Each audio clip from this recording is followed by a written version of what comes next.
From playing bars and small county fairs to selling out stadiums and even starring in TV shows and movies, Tim McGraw has truly become one of the biggest superstars in country music. With hits like Humble and Kind, Indian Outlaw, and one of my personal favorites, Live Like You Were Dying, he has inspired millions. Just think about that last song for a moment. It's one of the most iconic choruses in country music, and for good reason. It's about embracing life, no matter the circumstances. To me, it's a reminder to no matter what you're facing, you can always find the best in it. Hello everyone, my name is Casyn Larman, your Northwest Area Vice President, and this is Oklahoma FFA's Leadership on Demand.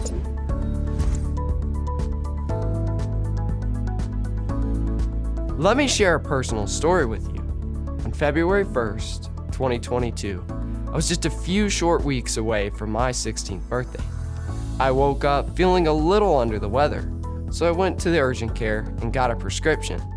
For 2 weeks, everything seemed fine. I felt great and even got to show at my local fair. But then, out of nowhere, I felt worse than ever before. When I went back to the doctor, I'd lost 10 pounds in just a few weeks and was running a fever of 105 degrees. They ran some tests, gave me more medicine, and sent me home. But later that evening, the doctor called and told my parents to take me to the hospital immediately. I ended up staying there for 5 days. During those 5 days, I was tested for every illness remotely related to my symptoms. Doctors from 2 different hospitals were trying to figure out what was wrong. By the 3rd day, I was so weak I could barely walk. But on the 4th day, they finally had a diagnosis. You see, there's a rare illness that can occur after COVID-19 infection. It lies dormant in your body for 8 to 9 weeks before striking. And I just happened to be one of 7,000 cases reported in the United States. This illness is so rare and so difficult to diagnose that doctors have to rule out every other possibility first. After my hospitalization, I was told I was incredibly lucky to be alive and that I might never play sports again.